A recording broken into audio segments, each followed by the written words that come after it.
from a Bruce Power point of view, we recognize we're a low-cost provider in about 25 to 30% of the market. It's important for us to provide that kind of reliability of power.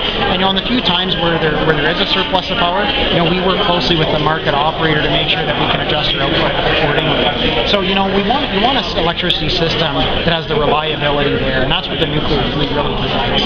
Let's look ahead to 2013. You also mentioned that there's going to be some very aggressive activity on site starting in early January. That's right. 2013 is going to be a really important year for Bruce Power. We'll be back to 8 units of operation. On the Bruce B side of the plant, we have a number of planned outages scheduled for the first half of the year. So, we'll be moving to an 8-unit operational model, and with that includes our outage program. So, we look forward to being able to realize the full potential of the site in 2013, given what we've been able to achieve this year. Does that bring in more workers to the region?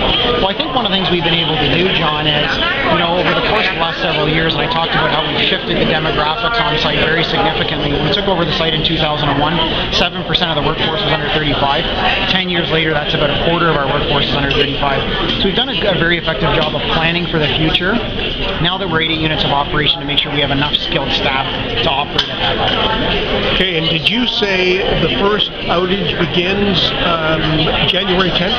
That's right. In early January is our first planned outage on Bruce B, and there'll be 3 outages on Bruce B planned in 2013, and they'll go in sequence from January to the second quarter.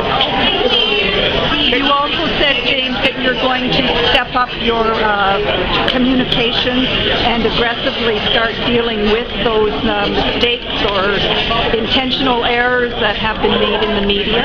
That's right. It's Sandy, it's really important that as I mentioned, we're a low-cost provider of electricity.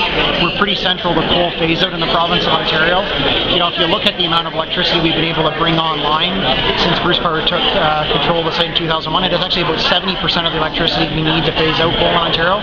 So we're really proud of that.